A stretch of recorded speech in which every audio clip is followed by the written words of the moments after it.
Welcome to the Marketing Stir podcast by Stirista, probably the most entertaining marketing podcast you're going to put in your ears. I'm Jared Walls, associate producer and Stirista's creative copy manager. The goal of this podcast is to chat with industry leaders to get their take on the current challenges of the market, but also have a little fun along the way. In this episode, Vincent and AJ talk to Kelley Michalik, Chief Marketing Officer at Alight Solutions. She details her journey with the company and how her role enables a mindset for reinvention. She also shares her surprising response to when someone gets her name wrong in an email. AJ has a customer service nightmare, and Vincent lends an ear. Give it a listen. Ladies and gentlemen, what's going on? It's me, Vincent Pietrafesa, the Vice President of B2B Products at Stirista, and the co-host of this, The Marketing Stir. It is so good to be back. I felt like it's been a while, but it's only been like a week because we issue an episode a week. But I've missed you, our listeners and viewers. So good to be back. Stirista, who are we? Let's pay the bills. I'm kidding. We're not really paying any bills, but I like saying that as I hear it on the radio. Stirista, we are an identity marketing company. We have our own business-to-business data, business-to-consumer data. We help companies acquire new customers by utilizing that data. Email marketing. We also own our own DSP, where people want to execute media. They could do connected TV, account-based marketing campaigns. That's a lot of acronyms I just threw at you. I get it, but email me at vincent@stirista.com. That is how confident I am that we could help you. I just gave you my email address. The other thing I'm confident about, the other person I'm confident about is my co-host, ladies and gentlemen, from San Antonio, my fearless leader, AJ Gupta. What's going on, AJ? Hey, Vincent. Hey, you know what I was thinking? One of the advantages of having a podcast is I can tell you about my bad experience with a food delivery place yesterday for Mother's Day. Oh, don't you see? And then that's it. I've been waiting for this. And then the next thing you know, you're a lifetime member, and that never happens again. Go ahead, get it out there, AJ. Yeah. So ordered some Mother's Day sushi and grill from Kono Grill and Uber Eats. I got a call from 45 minutes from my Uber delivery driver, very nice lady, and she said, hey, they want to know they're missing a few items. Should they cancel the order or just deliver? And I said, well, at this point, might as well deliver. So she brought the food, and it was a large bag, but when I opened it, there were only three things that made it. One was a little bowl of rice. The other one was looked like pot stickers from a couple of days ago. Mm-hmm. And then the third one was sushi that seemed like it was made a few days ago as well. So by missing a few items, I think they meant they were missing practically everything except rice and whatever was in the fridge. So yeah, this is a pretty big restaurant and a good chain. Now, Uber Eats credit, they refunded most of it. So, but you know, I had to do a take two for dinner for Mother's Day. So let's see. So what's the name of that restaurant again? Kono Grill. Kono Grill. If you're listening, you gave them some gas station sushi. You gave them 11-day-old pot stickers, and you gave them just white rice. And it just everyone has white rice. Like that's on Mother's Day for the wonderful Candace Gupta. She's worth way better than that. So, but at least, say, hey, maybe they're listening to the podcast. They're marketing fans, maybe, and they are listening to the podcast. But good. I'm glad you salvaged it at least, though. Yep. Yeah, I salvaged it with a much better effort from dinner. I ordered twice as much food, so I figured even if they're missing a few items, we'll have enough. So I got enough for the rest of the week now. See, you're smart, you manage. That's why you're our fearless leader and our CEO, AJ. That's awesome. And yeah, happy belated Mother's Day out there for all the mothers. My wife, she has awful allergies. I was just telling our wonderful guest, Kelley, that. That's a little sneak peek. Kelley's coming on in a moment. And my wife has awful allergies for these 3 years for 3 weeks. Sorry, every day for 3 years. She's just sneezing. No, for 3 weeks. And it's always around her birthday and Mother's Day. And because of these allergies, she never wants me to get her flowers, like ever, because they'll make her sneeze. And she never wants to do anything. So it's like we celebrate her birthday and Mother's Day in like July, but it still was fun. We had spent some time with the boys. But enough about us, AJ. We have another amazing guest. I'm so happy we have her on the podcast because I really want to get her perspective. I'm very interested in her, very interested in the company. Alight Solutions. That's right, Alight Solutions. So please, a warm marketing stir welcome, ladies and gentlemen, to the Chief Marketing Officer, Kelley Michalik. What's going on, Kelley? Hi, Vincent. How are you? Doing great. Hanging in there. Thank you so much for joining us. Yeah, you bet. I'm thrilled to be here with you and AJ. Thanks for having me. Oh, it's so wonderful to have you. I hope, did you enjoy your Mother's Day? I did. Yep. Yeah.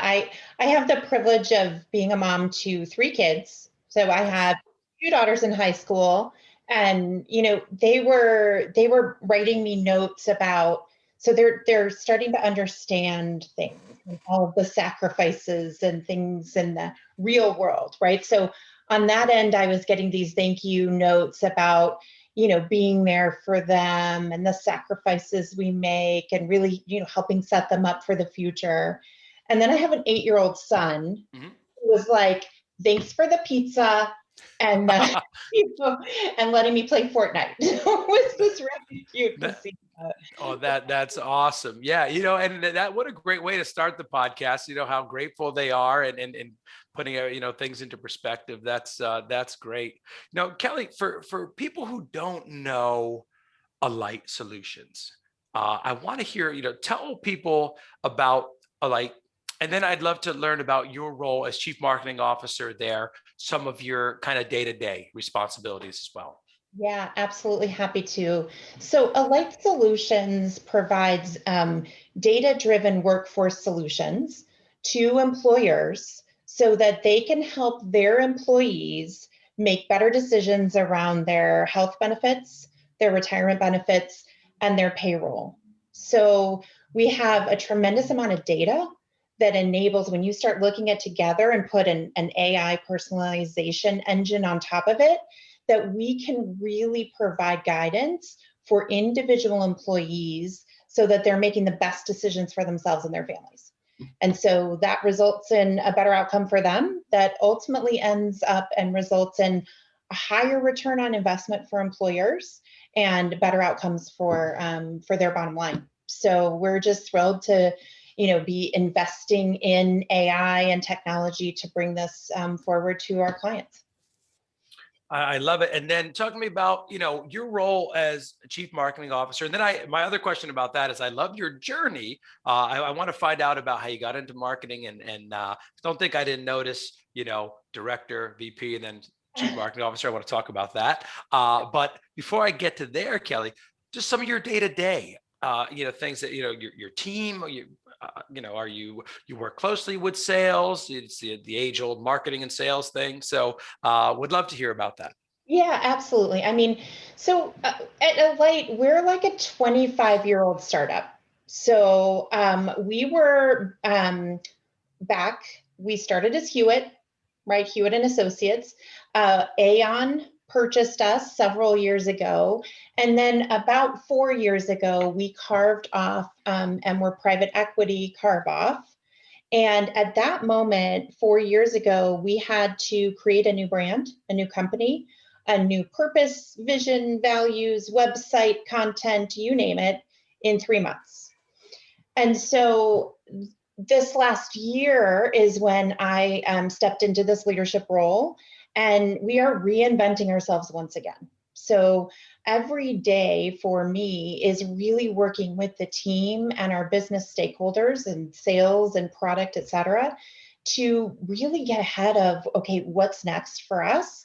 And how do we make sure that marketing is that strategic business partner helping move things forward?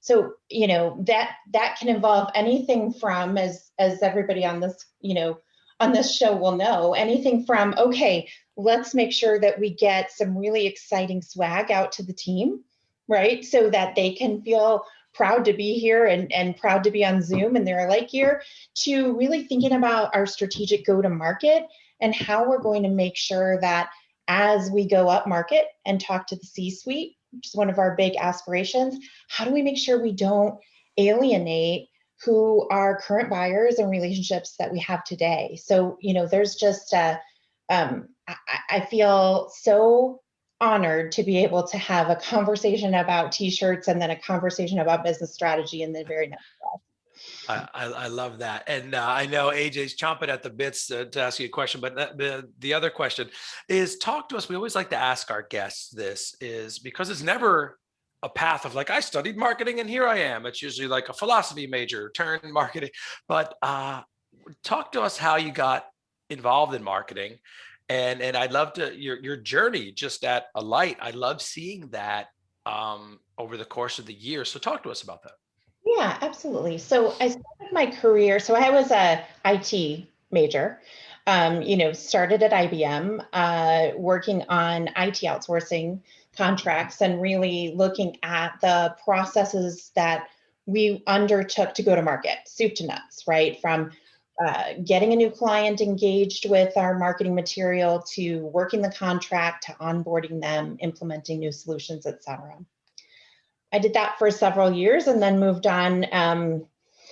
Right on my 30th birthday, I stepped into my first manager role, and I was managing 42 people across the US, 40 men, 2 women, and they were off doing kind of that engagement, sales engagement motion for mid-range servers.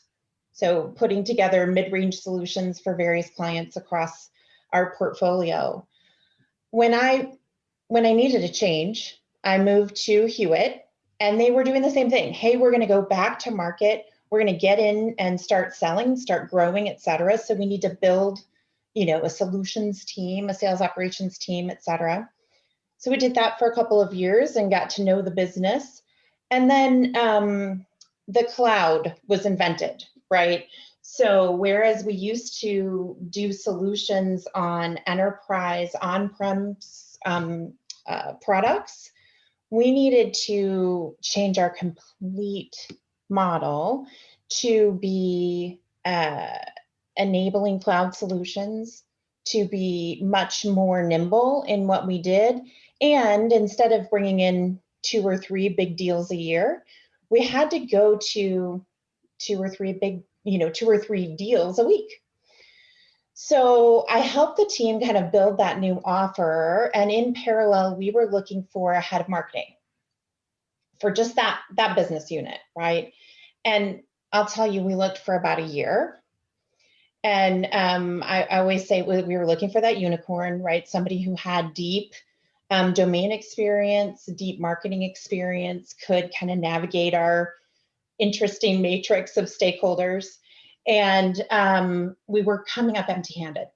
So I just got a bit impatient and raised my hand and said, look, why don't you take a chance on me? When this person comes in, they're going to take a lot of the things off my plate that actually excite me and get me up in the morning. So, if you are willing to take a chance on me, then I'm willing to dive in. And the head of the business unit at the time said, it's interesting. If you can convince the CMO that you're the right person, even without any marketing background, then let's go for it. So I met with her and she was like, I know marketing. I can teach you marketing. I don't know how that team operates. I don't know the product. I don't know any of it. So let's do this. And I just never looked back. I've enjoyed every minute of it since. I love it. Thank you for sharing that. Yeah, you bet. Oh, yeah, I love your background, by the way. I have orange here, and then teal is our other company color. So you have the teal background.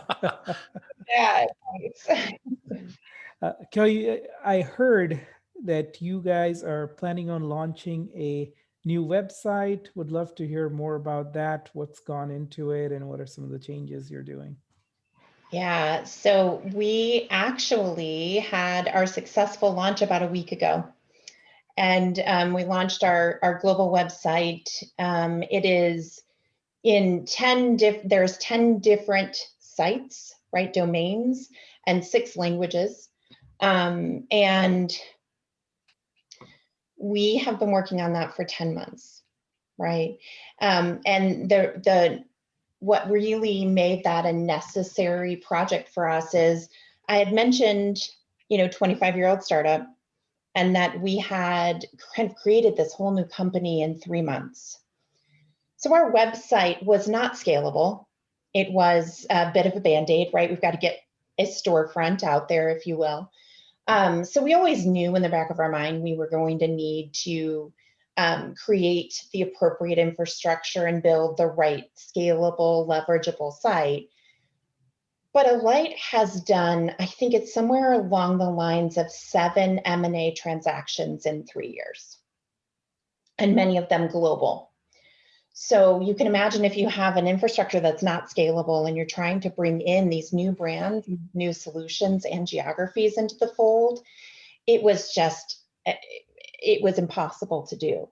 So we said, okay, we acquired a global payroll provider called NGAHR. That expanded our reach as well as our employee base. We now have in-country marketing in Germany and France, right across Europe and even in Latin America. And so our site has provided this global presence with that local feel where needed. And knock on wood, it's been a really well received, and early numbers are showing us that it's performing very well. That's great. And obviously, given the size of the company and the expansion, the identity of the company has changed over the period of time that even you have been there. Can you take us through a little bit of some of the kind of core identity messaging and brand messaging that's changed over the years? Yeah, absolutely. I mean, I'll have to say we've found ourselves in a constant battle with what we do today and what we aspire to be, right? Which I'm certain is a common story. And so this past year, we've really focused in on embracing that and saying, okay, every company, much like ourselves, is in a constant state of transformation in one way or another, right? Whether it be adapting to a pandemic, doing M&A transactions, right? Going from a private to a public, et cetera. And those needs are ever changing. So we talk now, instead of big scale transformations, we talk about next level transformation. So what might be important for an organization that is maybe less mature in their digital journey, right, is just getting to what's next, versus someone who is even closer to or has been on their digital journey for a while. Then they're going to be talking about personalization, just like in marketing, right? You've kind of got to have the basics done first, and then you've got to leapfrog into that personalized, AI-driven, data-driven decision-making, et cetera. So our messaging is followed suit to really be flexible to what our clients need versus what we think they need. The other thing that we've done that's been hopefully a game changer for us is we operate in this B2B2C space. So while employers, CHROs, are our buyers, our technology and our solutions show up for employees, right? So where we were before is we had our initial brand, which was black and white photography, black and yellow and gray, period. And the consumer side, our product team always said, that's beautiful for a master brand, but we can't translate that to a desktop solution, right? It's not flexible enough. It's not calming enough, right? Where your employees are interacting with things. So this last year, we embarked on an initiative to bring those identities together. So you see us now with color photography. You see us bringing in a secondary color palette and an illustration module, and those are mirrored in then our B2C products and brands. So that's huge for us that we did this last year as well. And Kelley, is the new website, is that alight.com? It's alight.com. Oh, yeah. ALIGHT for those listening. to the podcast. So thanks for sharing that as well. So Kelley, my question is more on you mentioned your core client are, different level enterprise companies, but talk to me about the nitty gritty, because I'd love to see if people are listening out there. Who are your targets, right? What are the job titles within organizations that you're marketing to, and what size company makes sense for Alight? Yeah, it's a great question. So we are a complicated business, right? But we do have solutions that are from anywhere 1,000 employees all the way up to giant organizations that have presence all around the world.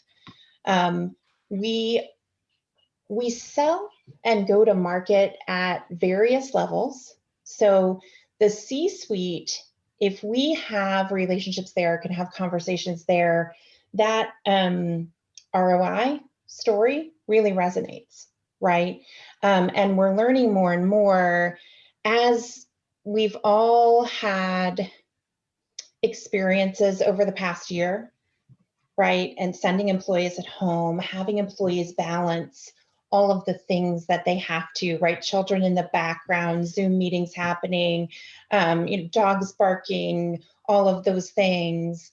We've learned that the C-suite in general is starting to become more empathetic to the needs of employees. So for the first time, our value proposition is really in line with what the C-suite knows they need to do, right? They need to start taking a look at the employee experience and making sure that they are giving their employees the tools that they need to sort of work through where work and life come together, right? I think it's over 65% now of employees are looking to leave their current employer. And that's a pretty big stat, as well as 50% of people have regret a healthcare decision that they've made. So it's like you think about all of these things together, and if you can influence outcomes for people and outcomes for organizations, the C-suite's starting to listen, which is really good for us.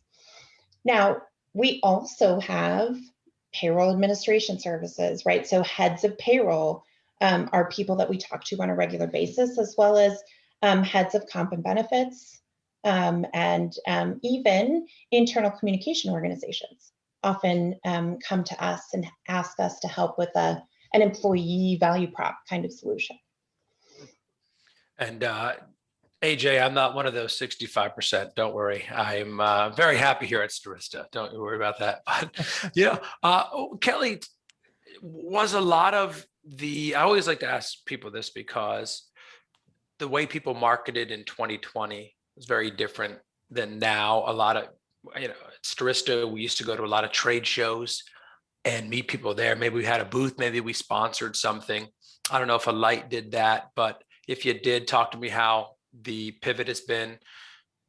Talk to me about how the marketing has changed a little bit through this time. Have you done anything differently? Webinars, anything like that may have worked? Love to share that with the audience.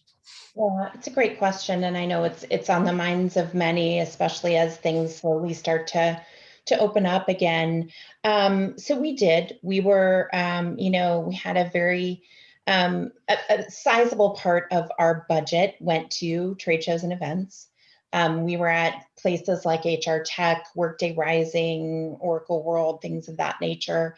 And I think we did this shift just like anybody and said, that's okay, we can do this in a virtual environment, and we put on virtual trade shows. But I'll tell you, people are tired, right? And it goes back to that kind of fusing of work and life that we talked about before. There just isn't a line anymore, and people are in front of the screen all the time. So what we're finding and what we're going to plan for as we move forward is just those more intimate events, right? used to think about marketing as one-to-many, and then you had the very specific one-to-one, but we've got to find the right places in between on the one-to-few and remain just dedicated to being relevant to those groups, right? I don't want to get people together just because it works for us, or it's this time works for us and we think we should do this. It really needs to be meaningful for that group of people and why you're bringing them together and how you can help. So that's where what we're leaning into as we move forward. Yeah, and I think that's true for any company. There's folks like Vincent that love going to the office still, and others that probably will never want to come back. So it's definitely different preferences for everybody. Completely. And Kelley, what's been kind of a shining moment for you that you're particularly proud of during your time at Alight for the last 4 years? Oh, that's a great question. I mean, I will say, I'll give you just a recent one. There's a lot of examples of things that our people have done for our people throughout the years, right? Whether that be our employees started a fund for our other employees who were impacted by the hurricanes years ago, right? And then that People Matter Fund continued to grow and is now used for many, many different needs of our employees, and it's employees helping employees, right? So that is just something that I am proud to be a part of. But I'll tell you, I was on the phone this morning. We do these, it's like coffee roulette. So we've got a team of about 70 global colleagues on the marketing team. And I mentioned they all came together through acquisition. So we do just like, let's have coffee. It's a random connection and people just get together for 30 minutes and just talk, right? No work agenda, no objectives. So I got to meet with our marketing manager in Germany this morning. And she said to me, she thanked me for us really taking advantage of this remote world, right? And whereas she's in Germany, I've got people scattered around the world, we may not have had the opportunity to see each other, if not maybe once a year. But what we have done is we've done virtual wine tastings together as a team. We meet on a monthly basis on, different fun topics to make sure that people know each other, know about their families, know about their lives, right? We've done city tours, right? Virtual city tours, getting people together. And that's made everything that could be really hard about trying to integrate a global marketing team under one website, one set of processes, et cetera, just still hard, but with a path to get through it, right? Because Anya told me this morning, I know who I can call, and I wouldn't have known otherwise. And she's talking to other teams, maybe in different functions, and she said, they're not as lucky. So she asked me, hey, can you bring that forward to your peers and ask them to sort of do some of those same things? So that was just a moment where I was like, wow, I thought, yeah, I'm glad we do that, but I didn't know the impact it had all the way to the business, right? So that was a good moment. Yeah, we actually had a similar experience. Normally, we have done our annual summits in San Antonio, which is our headquarter, and all the US people at least come to that. And last year, just out of necessity, we did it over I guess, a Zoom session, but it actually was very well received. And we're nowhere as big as you, but we do have offices in 4 or 5 countries. And for everybody to be able to join and participate, I thought was a wonderful experience. So we might actually continue to do the annual summit, at least a large part of it online, and then follow it up with offline. So it's great to hear. It's good. It's good that you got to do that as well. I mean, I think it's just, not that we weren't remote before when we needed to be, but I just think it's good to see that there are positives to it as well. Right, absolutely. Kelley, switching to sort of the marketing stack, do you have any kind of favorite software or products that you love that other marketers could benefit from? That is a great question. We're in the process of really evaluating our stack and trying to figure out what's next for us, particularly in the realm of ABM. What I would say is, most importantly, I am looking forward to us having our data foundation properly structured so that all of those technologies and tools will actually work as expected, right? If you can, think about our situation, we invented a brand in 3 months. Our CRM and sales ops team sort of, created that infrastructure in 3 months too. And then if you think about all of those M&A activities, we have learned a lot about the importance of data hygiene and the importance of saying no to leaders who say, hey, can't you just do this? I want this view or this field, right? So I think we are near a place where we've said no enough. We're getting the foundation baked, and then we can start actually putting AI and some sophisticated technology on top of that and have confidence that we're doing the right things with it. So not an exact answer to your question, but that's kind of where we are in our journey right now.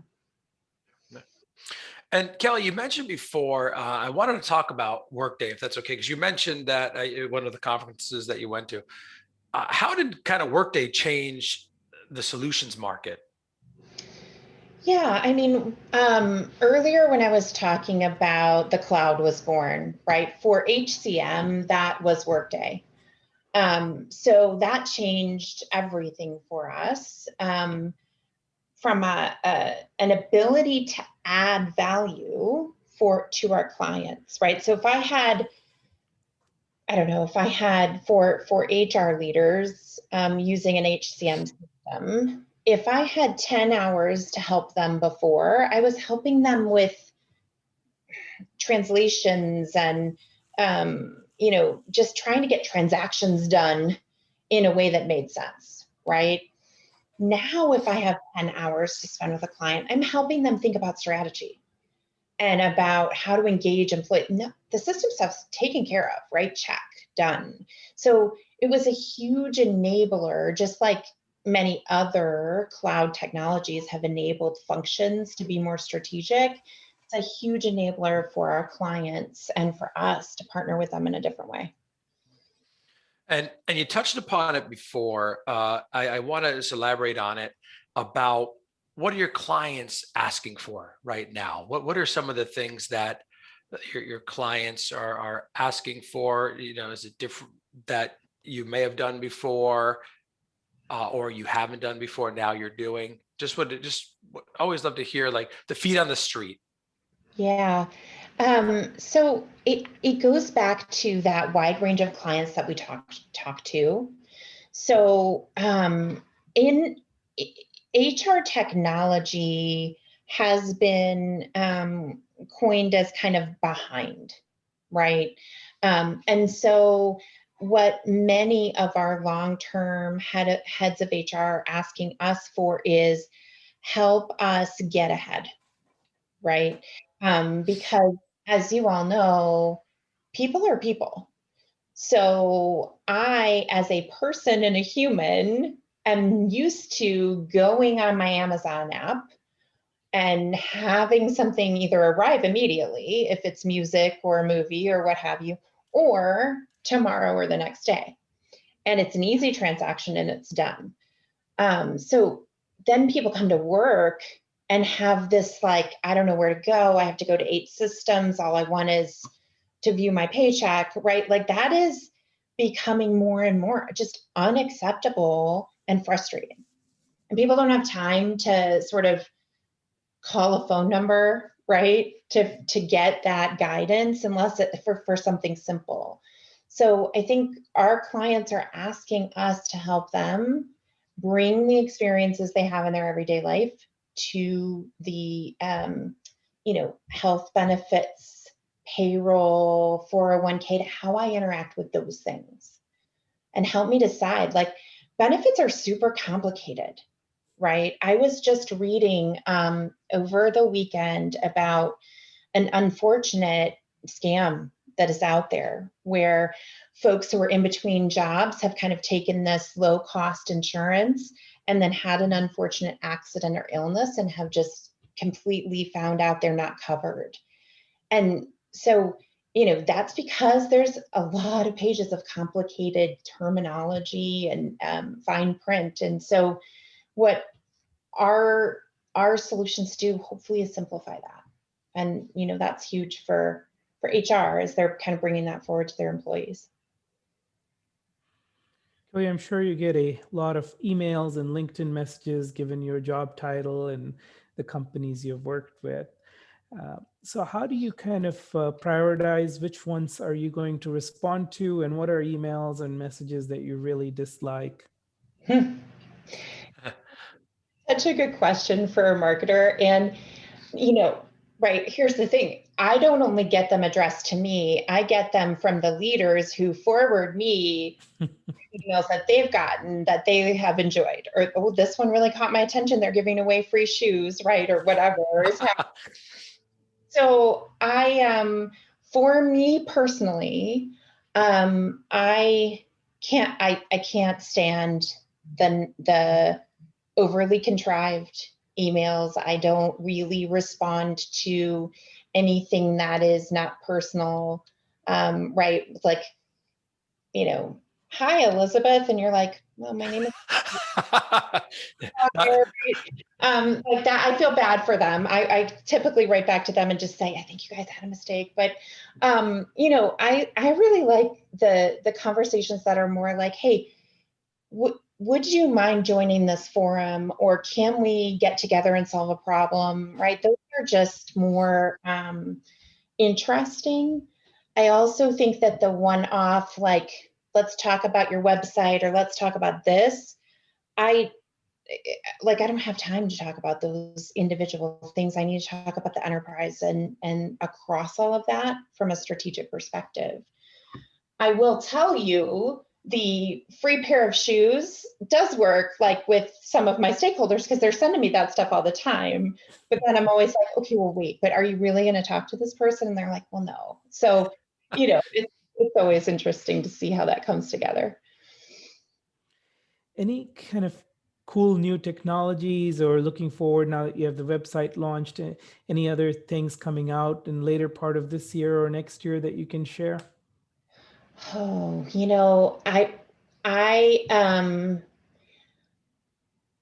can't, only because we are in the process of looking across the stack and saying, how do we prioritize?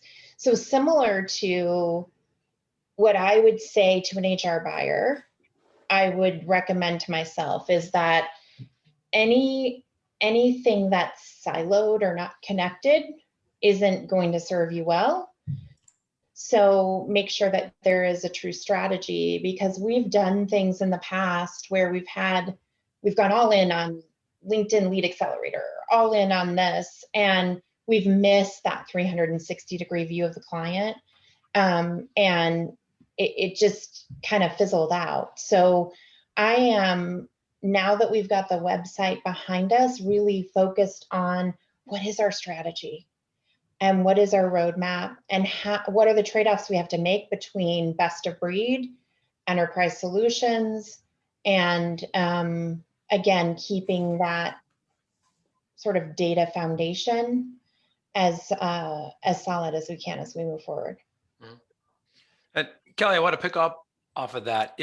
We love to talk data here at Stirista.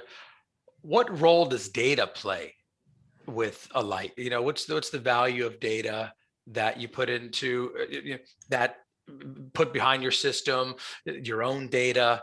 Just talk to me about that. Yeah. So from a what Alight does for HR from a data perspective is hugely important, right? So our transactional data from benefits administration claims, from payroll data, retirement data, et cetera, is hugely important to feed our AI engine, so that AI engine is learning what recommendations to make to people based on their permutation of solutions that they have. So data is one of our biggest competitive advantages in the way that we can use it to help the person whose data it is, right? When it comes to marketing and CRM and all of that, right? Very different story. Like, we just went through and redid our go-to-market. We did a commercial transformation the second half of last year. And, lo and behold, we had, I don't know, I think it was something like 8, maybe more different definitions of a new logo in the organization, right? So that is really difficult to then make sure that we're talking the same language and actually have a go-to-market strategy that will enable us to grow in the way that we want. So that's the kind of foundation that we're looking to build and get some hygiene around. And back to that, like, we have to be able to say no, right? If a new head of whatever comes in and says, I need X, Y, and Z, and that's going to break something, I think permission to say no, and here's why, it will be important for us as we move forward. I like that, and that's good advice. It was going to be one of my pieces of my next question. Is one of our final questions as we wrap here, was going to be some advice you wanted to give. But before we get to that, I wanted to kind of understand, because I love your background, because there's a variety of different pieces that led you to marketing. But what role or aspects of the role that you've had in the past has played a pivotal role in what you're doing now? Yeah, I mean, in one way or another, just all of them, which I know is a cop-out answer. But when I started and was doing process reengineering, that really did teach me to think about things from an operational perspective, right? I think that that's really important as you've got a global team and a global operations, not to break things. But I think the time that I spent working with sales, working on pursuits, as a solution architect and solution consultant, have been the most helpful. Because what I've seen is, and I've done some research, right? CMO is the shortest tenure role in the C-suite, right? And when you dig into the reason why, to me, it comes down to just expectation setting and translation, right? Are you talking about the same things? And I think having that background helps translate. Okay, right? And I can help my team. Okay, so when sales is saying this, that doesn't mean go and do 20 webinars. That means the pipeline's slow and they need help building the pipeline. Let's talk about that, right? Let's turn it around to a strategic conversation versus an order taking, yep, check it off the box kind of thing. So seems very obvious, but I just think in a lot of cases it's not. So that's helped me and the team for sure. Yeah, I read something somewhere. It's, I think, CRO and CMO. It's kind of like 18 months, 21 months. I read that. That's interesting. It's an interesting thing, right? But like you said, no one's actually ever addressed it on the call on the podcast here, where it was like, well, it's the right expectations, the right goal setting, and learning. And I think it really important, that role with sales and marketing. It's like that age-old battle, right? But we've been hearing more and more, which I love hearing, is that sales and marketing, to truly make all of this work, you need some alignment there. Absolutely. So yeah, This is awesome. Kelley, thank you so much for your time. This has been amazing. And you could find, go to alight.com, ladies and gentlemen. Awesome. Congrats again on the new website, Kelley. Ladies and gentlemen, that is Kelley Michalik. She is the CMO at Alight Solutions. I am Vincent Pietrafesa. That's AJ Gupta. This has been another episode of The Marketing Stir. Thank you so much for listening. Thank you so much for being here, Kelley, and we will talk to you all soon. You got it. Thanks so much. You're welcome. All right. Thanks for listening to the Marketing Stir podcast by Stirista. Please like, rate, and subscribe. If you're interested in being a guest on the podcast, email us at themarketingstir@stirista.com. And thanks for listening.